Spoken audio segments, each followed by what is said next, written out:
အားလုံးပဲမင်္ဂလာပါခင်ဗျာကျွန်တော် Zwa Entertainment Channel မှာပြန်လည်ကြိုဆိုလိုက်ပါတယ်ကျွန်တော်ယနေ့တင်ဆက်ပေးမှာကတော့စာရေးသူမင်းဝိစာရေးသားထားတဲ့ထူးဆန်းသောတိုက်ဆောင်များဆိုသောစိတ်ဝင်စားဖွယ်ဇာတ်လမ်းကောင်းလေးပဲဖြစ်ပါတယ်ခင်ဗျာဒီအစီအစဉ်လေးမစတင်ခင်လေးမှာကျွန်တော် Zwa Entertainment Channel ကို Subscribe လုပ်ပေးဖို့မေတ္တာရက်ခံတောင်းဆိုပါရစေခင်ဗျာအတစ်တင်သမျှကိုလည်းမလွတ်တမ်းနားတော့တာဆင်နိုင်ဖို့ Subscribe ဘေးမှာရှိသောခေါင်းလောင်းလေးကိုလည်းနှိပ်ပေးသွားပါဦးလို့ထပ်မံတောင်းဆိုပါရစေထူးဆန်းသောတိုက်ဆောင်များ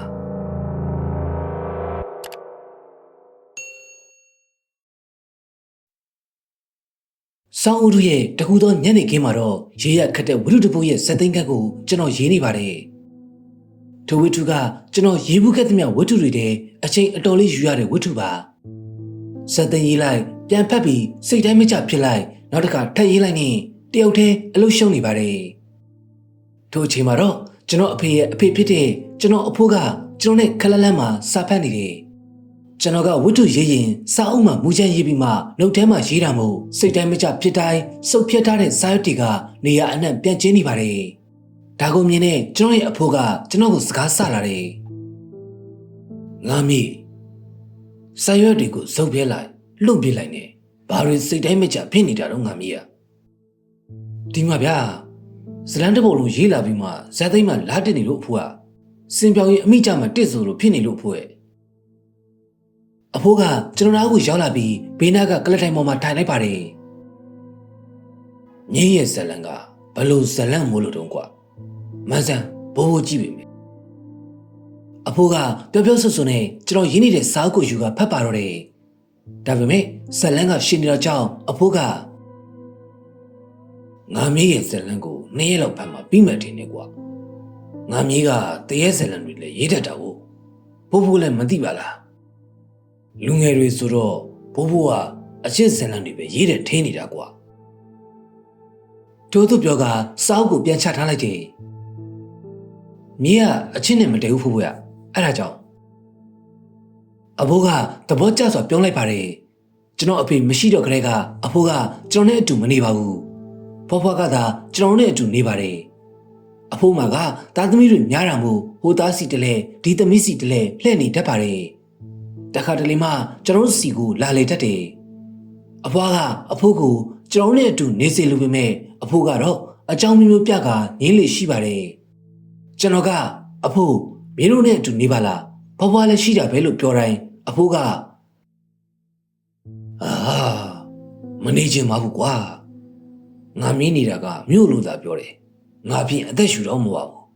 စားရတဲ့အစားအစာတွေကလည်းမလတ်မဆန်နဲ့မဖြစ်ပါဘူးကွာမြို့မှာနေရင်အဖိုးအသက်တိုလိမ့်မယ်ဟောရွာမှာဆိုရင်မနဲ့အိယာကနိုးတာနဲ့ကျင်းကလေးတွေရဲ့အတန်လေးတွေနဲ့တာယာနေရောကွာငါမြေးတို့မြို့မှာကကားတန်ဆိုင်ကယ်တန်တညံညံနဲ့အဖိုးနဲ့အစင်မပြေပါဘူးကွာရွာမှာဆိုရင်စားစရာတွေလက်ဆက်တယ်လေကောင်းလေတန်နဲ့ရှူရတယ်ကွာထို့သောဖြင့်မျိုးရဲ့အပြစ်တွေကိုပြောကငင်းမဲငင်းနေတတ်ပါတယ်အခုလေအဖိုးကကျွန်တော်စီလာလေတာရဲ့အနေငယ်ပဲရှိပါသေးတယ်ငါမြေးကို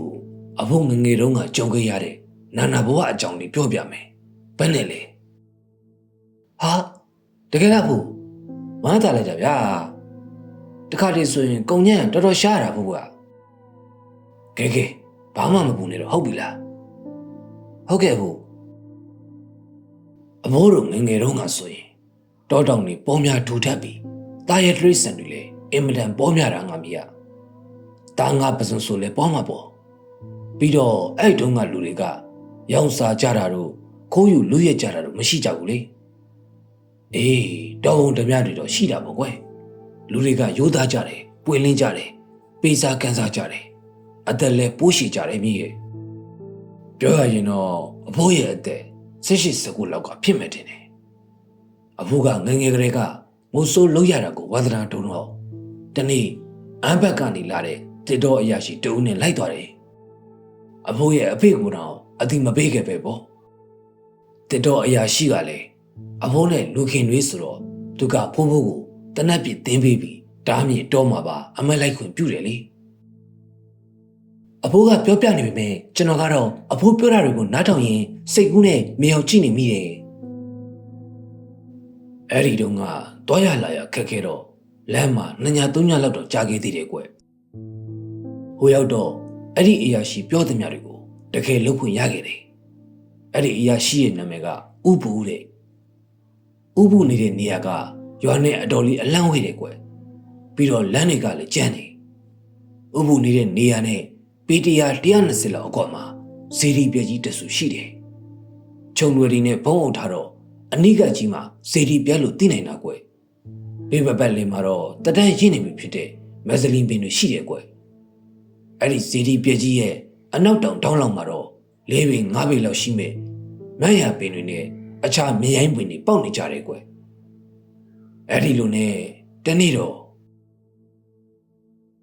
ရွှေဘငါရွာဘက်ဆင်းမလို့ကမင်းတယောက်တည်းတညလောက်နေခဲ့လို့ဖြစ်တယ်မလားငါမနဲ့စောကြီးပြန်လာခဲ့မယ်တခြားကောင်လေးတွေလည်းငါနဲ့အတူပါလာမှာကွာဥပုကကင်းတဲ့ဘောရောက်နေတဲ့ရွှေဘအားလှမ်းကိုပြောလိုက်တယ်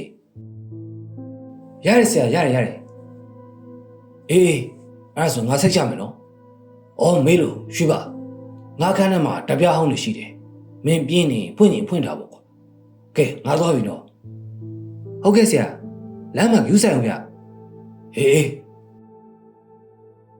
ရွှေဘတယောက်ပြင်းလာတာနဲ့ကင်းတဲ့ဘော်ကဆင်းပြီးဥပုရဲ့အခန်းထဲကိုဝင်လာခဲ့တယ်မကြခင်မှောင်တော့မှာမို့မင်းအိမ်ကိုယူပြီးဓာတ်ပြားကိုဖွင့်ထားခဲ့မယ်ဟုစိတ်ကူးထားသောကြောင့်မှာမင်းအိမ်ကိုယူမင်းညစ်ပြီးဓာတ်ပြားဟောင်းကိုဖွင့်လိုက်တော့ပထန်းရွတ်တန်ထွက်ပေါ်လာတယ်ရွှေဘလည်းပထမဓာတ်ပြားကိုဖြုတ်ပြီးတဲ့နောက်ထပ်ဓာတ်ပြားတစ်ခုကိုတက်ဆင်ကြည့်ပြန်တော့လေတမနာစကဝါလေးသူ့ထွက်လာပြန်တယ်နောက်တစ်ခုကိုထပ်ပြီးတက်ဆင်ပြန်တော့လေတရားတံပဲထွက်လာပြန်တယ်ဟာဥပုကတော့လှုပ်ချလိုက်ပြီကွာဓာတ်ပြားဟောင်းနဲ့ရှိတယ်ပြောပြီးအကောင်လုံးတရားတံနေကြီးပဲတရှင်းနဲ့တခုမှမပါဘူးရွှေဘကတယောက်တည်းညင်းယူလိုက်တယ်အင်းလေတောတောင်ဆိုတော့လေတရားဖွင့်ထားတာလည်းကောင်းပါတယ်နောက်ဆုံးတော့ရွှေဘလည်းမဟာသမယတုတ်တရားတော်ကိုဖွင့်ထားခဲ့ပြီးမင်းကိုယူကကင်းတဲ့ပေါ်သူတက်လာခဲ့လိုက်တယ်ဓာတ်ပြားဟောင်းရဲ့အတန်ကတောတစ်ခုလုံးကိုပြန့်နှံ့နေတယ်ရွှေဘလည်းတရားတန်ကိုနားထောင်လိုက်မောင်မဲတိတ်ဆိတ်နေတဲ့တောတန်းတောင်တန်းတွေကိုကြည့်လိုက်နေမိနစ်အနည်းငယ်ကြာတဲ့အခါငံမိလာတာကြောင့်ခက်ခဏအိမ်ရဆုံးပြလိုက်တယ်ထိုခေတ်ထိုအခါကတောပုံတပြားတွေတောင်းညံထားကြွတဲ့အချိန်မို့ဥပုကရွှေဘကိုတယောက်ထဲသာထားခဲ့ရတာနည်းနည်းမှစိတ်မချပါဘူးဒါကြောင့်ရွှေဘအားနှလုံးသွင်းတဲ့တလက်ပေးထားခဲ့ပြီးအရေးအကြောင်းဆိုရင်လက်မနှေးဖို့လည်းမှားထားခဲ့သေးတယ်ဒီလိုနဲ့ရွှေဘလည်းကင်းတဲ့ရဲ့တောင်းတနေရတွင်မိကတနက်ကိုဘေးမှာချမင်းအင်္ဂလိပ်ကိုချိန်ဆွဲထားလိုက်ပြီးခဏအိတ်လိုက်ပါတော့တယ်ဟေးမတိုးကြနဲ့လေငင်းငင်းလေးနေကြဒီဘက်တိုးပါဟိုဘက်မှာပြည့်ကန်နေပြီကဲတိုးကြကဲအားလုံးရောက်ကြပြီမို့လားအကုန်ရောက်ပြီဆိုရင်ငင်းငင်းလေးနေတော့ရောက်ရရဲ့စူညံတံများထွက်ပေါ်လာတော့ကြောင့်ရွှေဘလန်ထိုးသွားတယ်လူသူမနီးတဲ့တောတောင်နေရာမှာစူတန်ကြားလိုက်ရတာကြောင့်တောပုံဓမြတွေများလားဟုရွှေဘတွေးလိုက်မိတယ်ပြီးတာနဲ့မင်းအိမ်ကိုမင်းငိမ့်ကတနက်ကိုအစင်သက်ပြင်းပြီးအတန်လာရဘက်ကိုကင်းတဲ့ရဲ့နေရအပေါက်ကလေးတွေကြားမှာချောင်းကြည့်လိုက်တယ်ထိုအခါရာနဲ့ချီသောလူများကိုမြင်တွေ့လိုက်ရတော့တယ်ကင်းတဲ့နဲ့လည်းအလံဝေးအလင်းအောင်ကလည်းလာမင်းနဲ့ကျယ်လေးတွေရဲ့အလင်းအောင်မရှိတာမို့မျက်နှာတွေကိုတော့တေချာမမြင်ရဘူးဗျာဒီလူတွေကတပြားရများလားငါတော့ကိုကျိုးနေပြီတင်ပါရဲ့ကွာရွှေဘကမြကြောက်လုံးလို့အသက်ပင်ပြော့မရှိရဲတော့ဘူးဟာဘလို့ပဲဖြစ်ကွာငါရောက်ကြပြီအများနဲ့တယောက်ဆိုတော့လေဘာဖြစ်လဲသူတိတ်ကိုတိတ်ချရုံပဲရွှေဘကိုနှစ်သိမ့်ပြီးတနက်ကိုမောင်းတင်ကအသိအနေထားပြင်ထားပြင်မဲ့သူမြင်တွေ့နေရတဲ့လူများကတော့မလုံးမရှက်ငြိမ်သက်နေကြသလိုရှေ့ကိုတိုးလာခြင်းလည်းမရှိခဲ့ပါဘူးရွှေဘရွှေဘရုတ်တရက်အော်ခေါ်လိုက်တဲ့အတန်ကြောင့်ရွှေဘလန်ထိုးသွားတယ်ဘယ်သူလဲဘယ်သူငါ့ကိုခေါ်လာလဲရွှေဘလည်းနိုးနိုးချင်းတနက်ကိုကောက်ကင်လိုက်ပြီးအတန်လာရဘက်ကိုချိန်ရွယ်လိုက်တယ်ဟေ့ရွှေဘငါဘာဖြစ်တယ်လို့မင်းအထိတ်တလန့်နေတ တနက်ကိုချထားလိုက်စမ်းပါဟာဥပုဟုတ်ပါရဲ့နော်ရွှေဘကမြုံတင်ကားလို့မေးလိုက်ပြီးပန်ဝန်းကျင်ကိုလည်းဝိဝဲကြည့်လိုက်တယ်ဥပုကတော့မျက်မှောင်ကျုပ်ကကြည့်နေတယ်ထိုအခါမှရွှေဘလည်းအသက်ရှူဖြောင်းနိုင်တော့တယ်ပြီးမှတနက်ကိုချိတ်ထားလိုက်တယ်ဥပုမနေ့ကညတော့ကလေလူအယောက်တရာနီးပါးလောက်လာသွားတယ်ဗျဟေးလူတရာလောက်လာသွားတယ်ဟုတ်လားဘယ်ကလူလဲမင်းကိုရန်ရှာသေးလားဓမြတွေများလောက်ကွာဥပုကစိုးရင်စော်မေးလိုက်တယ်အဲ့ဒါကိုကြုတ်တွေးနေတာဗျမနေ့ကတွေးခဲ့တဲ့လူအုပ်က100မပြည့်ရင်တော့အနည်းဆုံး50လောက်တော့ရှိမယ်ဗျဒါပေမဲ့သူတို့ကျုပ်ကိုရန်မရှာသလိုကိတဲ့အနောက်တော့မကတ်ဘူးဗျဥပုကခေါင်းကုတ်လိုက်တယ်ဟေ့အောင်ရှိပါမင်းဘာဖြစ်နေတော့မင်းပြောနေရတွေကိုငါတခုမှနားမလဲတော့မင်းညတော့လေဥပုထွက်သွားပြီးတိတ်မကြခင်မှာပဲကျွန်တော်ရွှေဘကအဖြစ်အကုန်လုံးကိုဥပုအားအချင်းချုပ်ပြောပြလိုက်ပါတယ်ဒီထိတိုင်အောင်ဥပုကမယုံတဝက်ယုံတဝက်နဲ့ဒါဆိုရင်မင်းရဘယ်ချင်းအိပ်ပျော်သွားတာတော့အင်းဗျအဲ့လူတွေရှေ့တိုးလာမလားကျုပ်ကိုတခုနဲ့လုံမလားဆိုပြီးတော့စောင်းရင်းနဲ့ဘယ်ချင်းအိပ်ပျော်သွားမှန်းတော့မသိဘူးဗျရွှေဘကခေါင်းကုပ်ရင်ပြေးလိုက်တယ်အေးပြီးမှငါသွားကြည့်လိုက်အောင်မင်းဘာမှမဖြစ်တာပဲတော်လာပြီဒါနဲ့စကားမဆက် तू ကဖိုးရွှေ तू ကအဝင်းနဲ့ဥပုကသူနဲ့အတူပါလာတဲ့လူနှစ်ယောက်နဲ့မိတ်ဆက်ပေးတာကြောင့်ရွှေပါလဲသူ့ကိုယ်သူပြန်မိတ်ဆက်လိုက်တယ်ဒီလိုနဲ့ထိုနေ့မနက်စာစားပြီးတဲ့အခါရွှေပါပြောတဲ့နေရာသို့တွားကြည့်လိုက်ကြတော့ထိုနေရာတွင်မြမြပြည့်ဝနေသည်မှာလက်တလေးတကွင်းစာများရှိကြောင်းကိုအံ့ဩဖွယ်မြင်တွေ့လိုက်ရတော့တယ်ထိုနေ့ညနေညိုတဲ့အခါမှာတော့ဥပုကအဝင်းအားကင်းတဲ့ပေါ်မှာမိထုတ်ခန့်လိုက်တယ်ပြီးတာနဲ့၄ယောက်လုံးဥပုရဲ့အခန်းမှာထိုင်ပြီးစကားစမိပြောနေလိုက်ကြတယ်ဥပုအရင်တော့ဥပုတခါမှဒီတက်ပြားတွေကိုမဖွင့်ဘူးလားဗျရွှေဘကတက်ပြားတွေကိုတစ်ခုချင်းစီကန်ကြည့်ရင်မေးလိုက်တယ်အေးကွာတခါမှမဖွင့်ဘူးပြီးတော့ဒီတက်ပြားတွေကအရင်ကအရာရှိဟောင်းမှကျန်းခဲ့တာကွာငါတော့မင်းညကမင်းပြင်းနေရင်ဖွင့်လို့ပြောခဲ့ပေမဲ့လန်တော့လောက်ရောက်မှတက်ပြားတွေကဖွင့်လို့ရမရကိုသတိရတော့တာကိုရွှေဘရပါဗျာရပါဒါမဲ့အကုန်လုံးရတရားရကြီးပဲဗျတန်စင်တော်တစ်ခုမှမပါဘူးဟေးဟုတ်လားငါတန်စင်တွေမှတ်နေတာကွာဒါနဲ့မင်းကမေးဖွင့်တာကမဟာသမ ्या တုံတော့ဟုတ်တယ်လေဥပုရဲ့အေးဟုတ်ပြီဒါဆိုရင်ဒီညလေမင်းအဲ့တပြားကိုပဲဖွင့်ကွာမင်းမနေ့ကတွေးခဲ့တဲ့လူတွေဒီညလဲလာမလားလို့စောင့်ကြည့်ရတာပေါ့ဒီလိုနဲ့ညရောက်တဲ့အခါမှာတော့မဟာသမ ्या တုတ်တော့ကိုဖွင့်ထားလိုက်တယ်ခဏအကြာမှာတော့ဟာမွေးလိုက်တာကွာမွေးလိုက်တာမဟာသမ ्या တုတ်တော့တရားဒေသနာတော်ကိုဖွင့်ပြီးခဏအကြာမှာတော့ရုတ်တရက်နန်းလာတဲ့မွေးရင်တဲ့ကြောင့်ရွှေဘထိုင်နေရမှထားရရင်ပြောလိုက်ခြင်းဖြစ်ပါတယ်ဟုတ်ပါကွာငါဘဝမှာရခဲ့ဘူးတဲ့မွေးရင်တဲ့တွေဒီနန်းကအမွေးဆုံးနဲ့အထူးခြားဆုံးပဲထင်တယ်ကွာလေးယောက်သားမွေးရင်တဲ့လာရဘက်သို့အာယုစိုက်နေကြတယ်ထိုအချိန်မှာတော့လာကြဟေးလာကြဟာဘာတန်ကြီးတို့ဟာဟဲ့အောင်လေမင်းတို့ရောကြားကြလားမွေးနှံကိုအောင်စိုက်နေတော့လူအုပ်တအုပ်ရဲ့စကားပြောတဲ့လူထွက်ပေါ်လာတဲ့စူးစူးညံ့ညံ့အတန်ကြောင့်ဥပုကရွှေဘတို့ကိုမေးလိုက်တယ်ဥပုအဲ့ဒါကြောက်ပြောတဲ့လူတွေထင်နေဗျဟိုမှာကြည့်အောင်ရွှေဘကနေရအပေါက်ချားမှကြည့်ရင်ပြောလိုက်တာကြောင့်ဥပုနဲ့အဝင်းပိုးရွှေတို့လည်းကြည့်လိုက်တဲ့အခါမှာတော့တကယ်ကိုပဲယာနဲ့ချီတဲ့လူများကိုမြင်တွေ့လိုက်ရပါတော့တယ်ထိုလူများကမင်းညကရွှေဘမြင်ခဲ့တဲ့နေရာမှာပဲနေရာယူကိုထိုင်နေကြတယ်ဥပုအဲ့ဒါကြုတ်ပြောတဲ့လူတွေဗျအေးဟုတ်ပါကွာဒီနေရာကလူသူနဲ့ဝေးတော့ဧကနာဒီလူတွေကလူစစ်စစ်ဟုတ်ပုံမရဘူးကွာကဲရွှေဘဓာတ်ပြားကိုခဏပိတ်လိုက်ကွာဘာဖြစ်မလဲစောင့်ကြည့်ကြတော့ပေါ့အဝင်းတနက်ကိုအသိမြင်တာကွာလိုရမရပေါ့ကွာဟုတ်ကဲ့ဥပု ဥပုပြောတဲ့အတိုင်းရွှေဘကဓပြားကိုရပ်ပစ်လိုက်တယ်ထိုအခါလူအုပ်ရဲ့စူးစူးညံ့ညံ့အော်ဟစ်ပြောဆိုတံများထွက်လာပြီးချက်ချင်းဆိုသလိုပဲအော်ဂလီဆန်စရာအပုပ်နဲ့ကဆူရှာစွာဝင်ရောက်လာပါတော့တယ်ဟာဘာနိုင်လေကွာဥပုကနှာခေါင်းရှုံနေတော့ဖိုးရွှေကအခက်အပြင်ကိုထွက်ကအံပါတော့တယ်ဖိုးရွှေအန်နေရင်လူအုပ်ကြီးကိုကြည့်လိုက်တော့ခုနကတွေ့လိုက်ရတဲ့လူအုပ်ကြီးမှာအနှဲငယ်မြတာကြံနေခဲ့ပြီးသူတို့နေတဲ့အဆောင်ဘက်သို့လာနေတာကိုမြင်တွေ့လိုက်ရတာကြောင့်ဖိုးရွှေကချက်ချင်းပြေးဝင်လာခဲ့တယ်ဥပုဟိုလူတွေဒီဘက်ကိုလာနေကြပြီဗျဟေး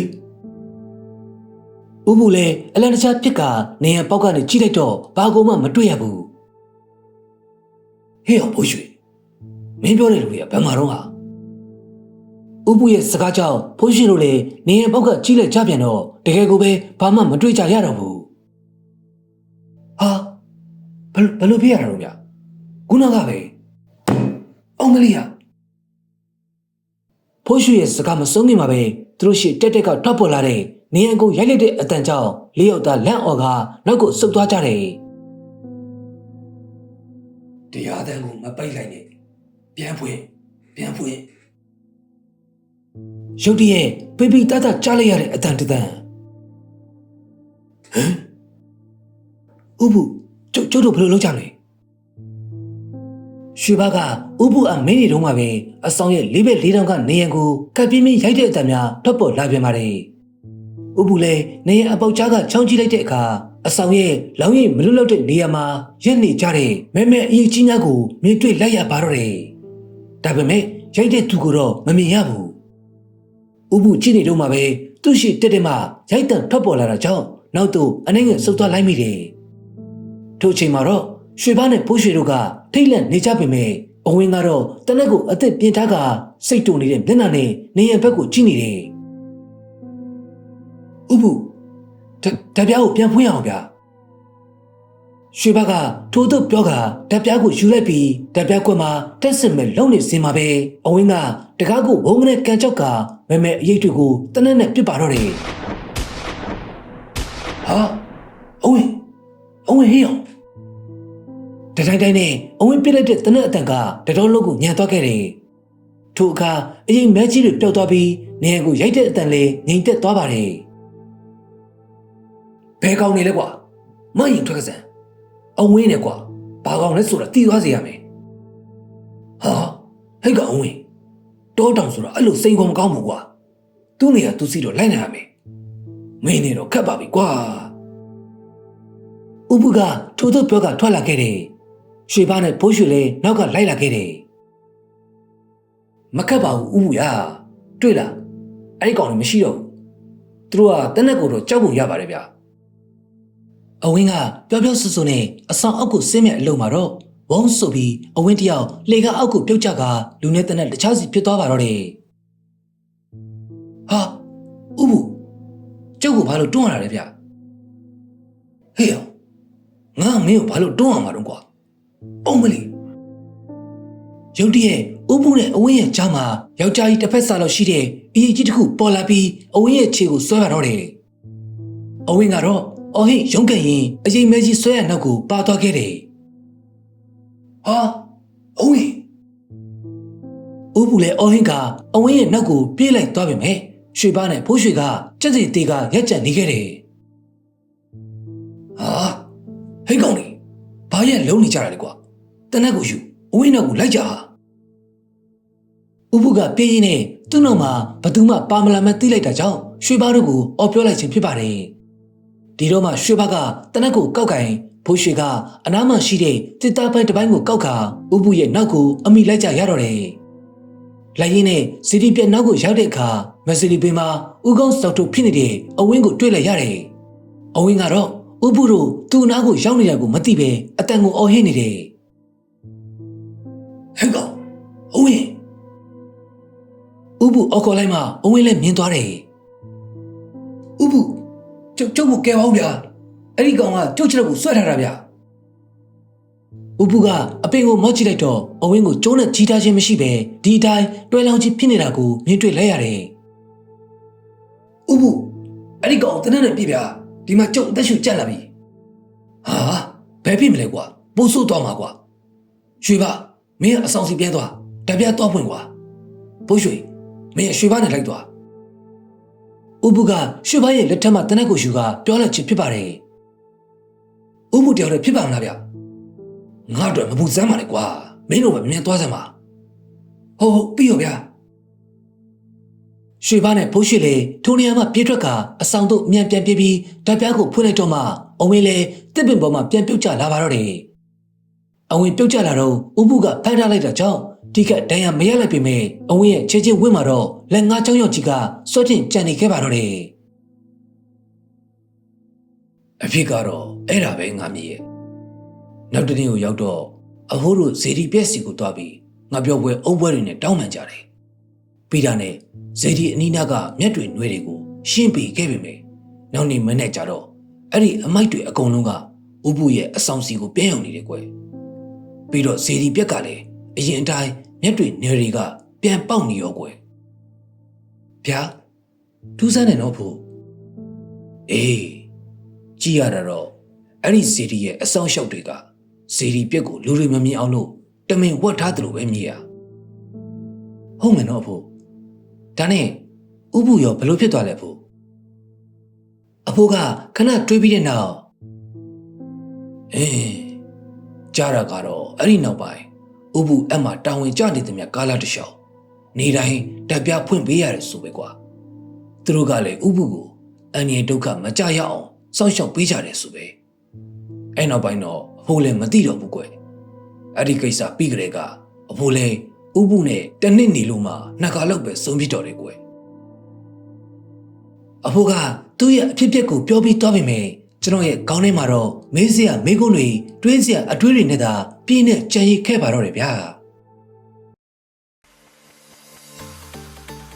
အားလုံးကိုအထူးပင်ကျေးဇူးတင်ရှိပါတယ်ခင်ဗျာကျွန်တော်အခုဇာတ်လမ်းလေးကိုပြီးဆုံးသည့်တိုင်အောင်နားတော်တာဆင်ပေးသလိုနောက်ပုတ်တွေမှာလည်းယခုကဲ့သို့ပြီးဆုံးသည့်တိုင်အောင်နားတော်တာဆင်ပေးပါအောင်လို့မြစ်တာရက်ခံတောင်းဆိုပြရစီခင်ဗျာအားလုံးပဲကိုယ်စိတ်နေပြကျမ်းမာချမ်းသာကြပါစေခင်ဗျာ